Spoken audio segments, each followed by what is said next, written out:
You know what's very disappointing? When you're going through an artist's catalog or perhaps listening to a new release and an album is just mid.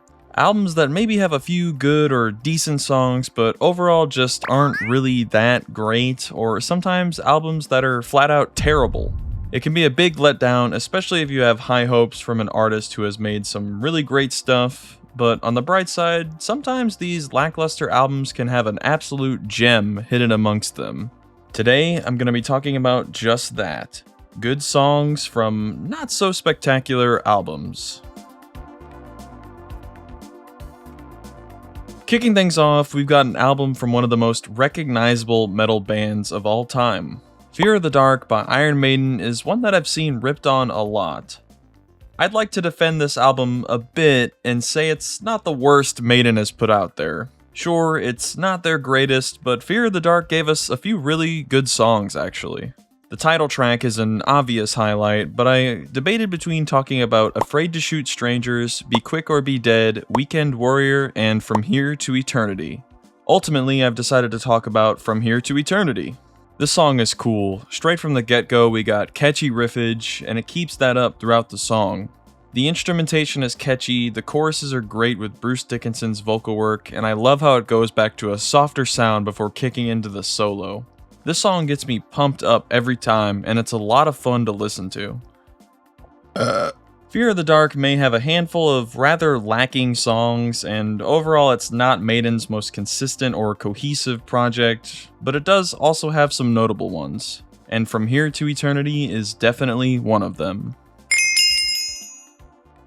Before we get into this next one, I'd like to give an apology to a viewer of mine, because for this next entry, I'm going to be talking about this here album. Faith No More's album of the year has never really clicked with me. I've always felt like you could tell the band was pretty checked out by this point. They were on the fringes of disbanding, and if I'm not mistaken, this album exists only because they were contractually obligated. To me, it felt like there wasn't a whole lot of cohesive writing to pull it all together, like it needed more time in the cooker. Overall, it's lacking a lot of pulse and energy, momentum, if you will. Faith No More has always thrived with every member bouncing off each other and utilizing their unique blend of instruments in a distinct way. However, I don't feel that much with this album. Most of the songs don't pack much punch for me. Despite this, there is one song amongst these tracks that tickles my fancy. One that I tend to revisit fairly often, that being Ashes to Ashes. For starters, the opening riff is awesome. It's such a cool riff and it's so catchy, I found myself humming it over and over many times. The choruses in this one are also another notable highlight. I really dig the lyrics during it, and Patton's singing pulls it all together.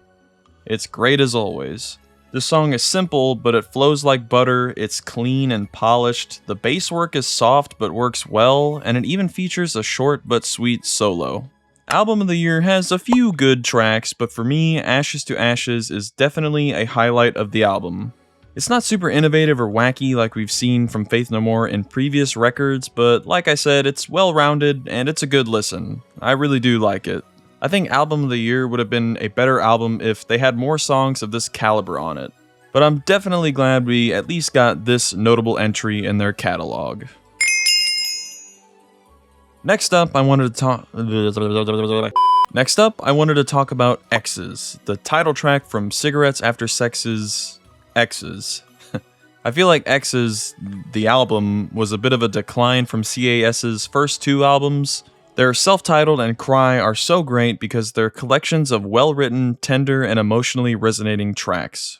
The instrumentation, lyrics, and atmosphere all communicate together spectacularly in those albums, and it makes them very memorable projects. I don't feel that as strongly with X's, though.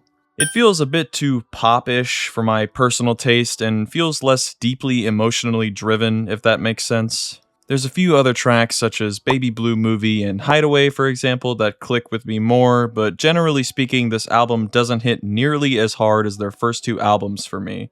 However, X's The Song is an exception. I found myself revisiting it fairly often. I like tracks like X's and the aforementioned Hideaway because they remind me more of what made their previous works great. They're slow and soft, but lyrically they're pretty sweet and the instrumentation complements the vocals very well. X's is simple, but it's cohesive and feels immersive, which I think CAS excels at when they make it happen. Like I said, the lyrics are pretty good in it, and I love how the soft guitar works in tandem with Gonzalez's singing, especially in the choruses. It's definitely worthy of being the title track, and it's one of my favorites on this album, even if X's as a project itself isn't my favorite from CAS. Good stuff here, Greggy G. Days of the New's self-titled debut is a very disappointing entry here because it had a lot of potential. I love acoustic albums, but this one overall didn't hit the mark for me. Days of the New has... Fuck you, bitch. Days of the New has 3 really good tracks, those being Touch, Peel, and Stand, Shelf in the Room, and the one I've decided to talk about for this video, The Downtown. The rest of the album doesn't reach the heights of these 3 tracks, so the project kinda falls flat as a result, which is a shame because, like I said, they had a lot of potential to be really good, but they aren't as cohesive or compelling as the aforementioned 3. However, The Downtown is one of the highlights of this album. The guitar work is great. The riffs are super catchy top to bottom from the opening riff to the verses especially. I also love the bass. It's hella groovy and it adds so much to the song, helping pull everything together in a nice, neat package. The vocal work is also standout in this track, pairing very nicely with the instrumentation, which is also done especially well in the verses. It's all around a well-written and consistent song that has a little bit of energy injected into it, which also makes it a fun listen. Without a doubt, a high point of their self-titled debut. Well, how the tables have turned. My love for the Deftones is absolutely not a secret at all if several of my previous videos didn't make that obvious enough. I've gone on and on about how much I like their songs, albums, even their covers, but today they're gonna be making an entry in this video. Gore is an album of theirs that I find to be a very middle-of-the-road album. I don't dislike Gore, I think it's alright, but Gore doesn't hold up to most of Deftones' other projects.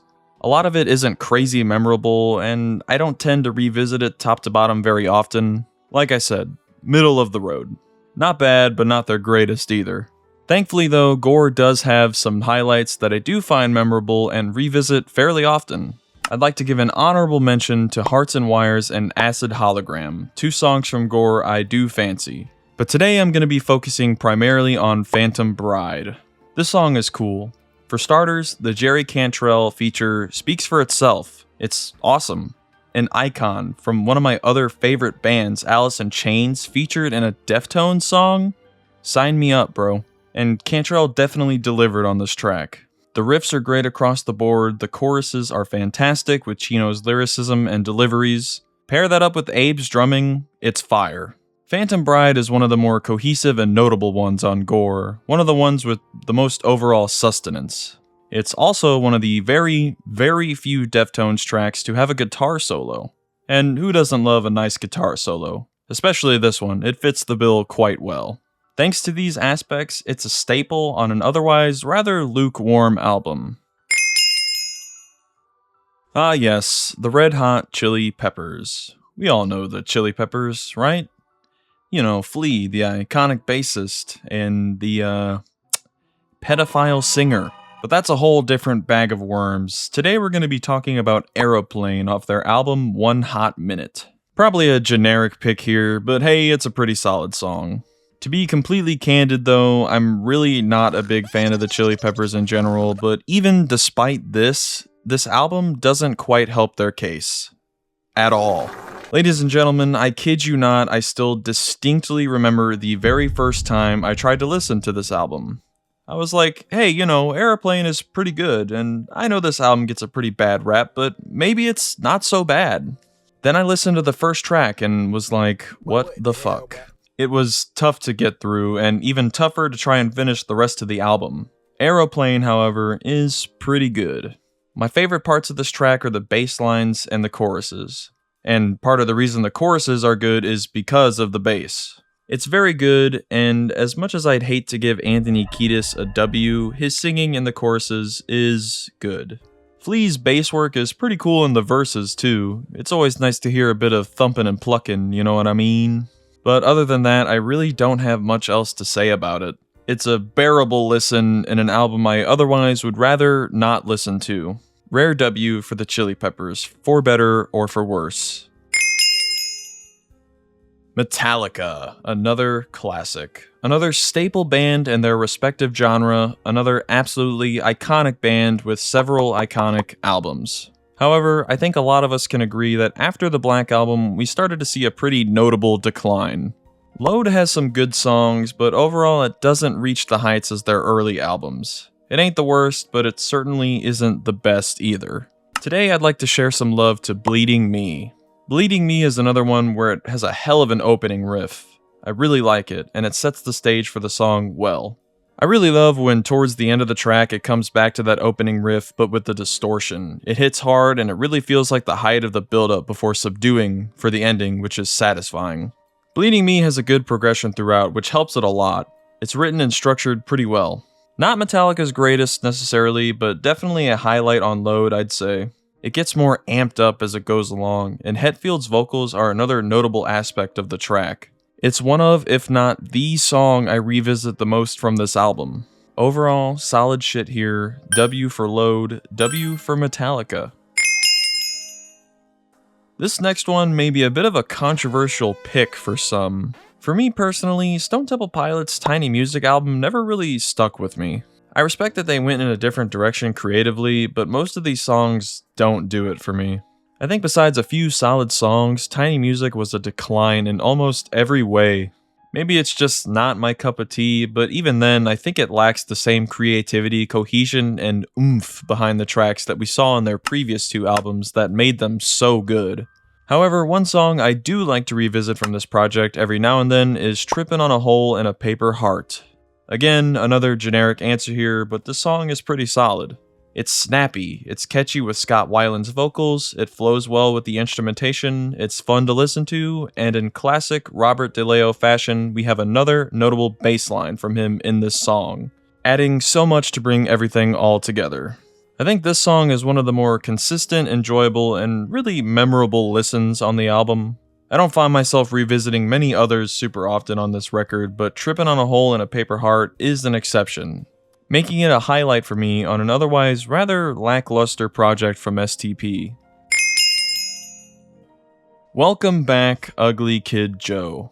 To be honest, I wasn't expecting you to be back on the channel, and unfortunately, it's not on the best circumstances, but welcome back, Joe, you ugly son of a bitch. In 1996, Joe Ugly & Co. released their third album, Motel California. And while I like the cover, it unfortunately doesn't change the quality of the music itself, which isn't that good. I think most of the tracks on this album are frankly nothing burgers. Mostly weaker written tracks that don't evoke much out of me. Not a lot of memorable or remarkably written tracks. Some of the songs had potential but weren't fleshed out enough. Most of them don't feel complete in my opinion. I remember listening to this album for the first time. I heard the opener, It's a Lie, and I was like, honestly, that was alright. Not bad. This album might be pretty good. Then dialogue starts and I'm thinking, hey, this opening riff is cool, before it just deteriorates into draining Whitfield Crane's balls, so I start losing hope very quickly. And besides one track, the rest of the album didn't do a lot to win me over. That one track I do enjoy is Would You Like to Be There? This song is pretty cool. I dig the quaint vibe I get from it. It's always funny to me when I revisit this track, and frankly anything from this era of Ugly Kid Joe, because it's Godsmack's drummer, and you can instantly tell it is given his style of playing. But I like the drums. It helps add a heavier layer to this otherwise more melodic track, and those aspects communicate with each other pretty well. I enjoy the lyrics in this one too. They paint vivid pictures in my mind, which I enjoy, and I sometimes find myself reminiscing on the past while listening to this track because of them. The lyrics and instrumentation mesh well together to create a mix of vibes that resonate with me better than the rest of Motel California. Without a doubt, a high point of this album, one of the better written, polished, and tight-knit songs.